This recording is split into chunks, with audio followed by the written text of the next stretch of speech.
এক টাকাও নেই, সে লক্ষ্মীর ঘরটাকো। ওই যে এই যে লক্ষ্মী ঘাট, ওইটার উপর। হ্যাঁ তুই এদিকে আয়, আমি দেখি ওই লক্ষ্মীর ঘরটা নামাবো। ওর ভিতর কিছু টাকা আছে, আজকে প্রয়োজনের সময় লক্ষ্মীর ঘট কিন্তু অনেক বেশি কাজে লাগে। তো অনেক দিক থেকে অল্প অল্প করে টাকা কিছু রেখেছিলাম।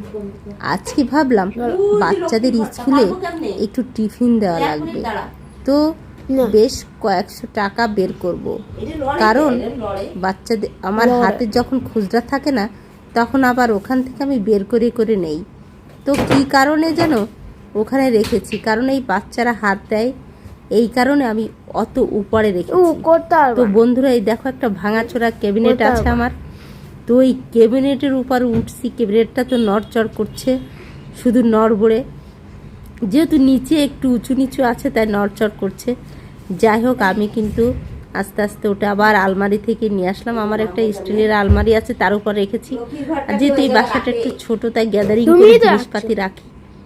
তো বন্ধুরা, এখন আমি পারলাম, এই যে কত কষ্ট করে উপর উঠলাম, এই দেখো। তারপরে নেক্সটে অবশ্যই তোমাদের দেখাবো লক্ষ্মী ঘটে কি আছে। এখন তো কষ্ট করে নামার পালা, ওঠা যখন হয়েছে তখন নিশ্চয় নামতেও হবে। আস্তে আস্তে নেমেও যাব। তো আজকের মতো সবাই ভালো থেকো। কেমন?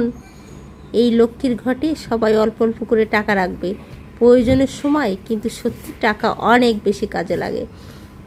এমন একটা সময় আসবে তুমি 100টা টাকার জন্য বা 10টা টাকার জন্য হাউ করবে, কিন্তু এই লক্ষ্মীর ঘর থেকে বের করে তুমি প্রয়োজন মেটাতে পারবে।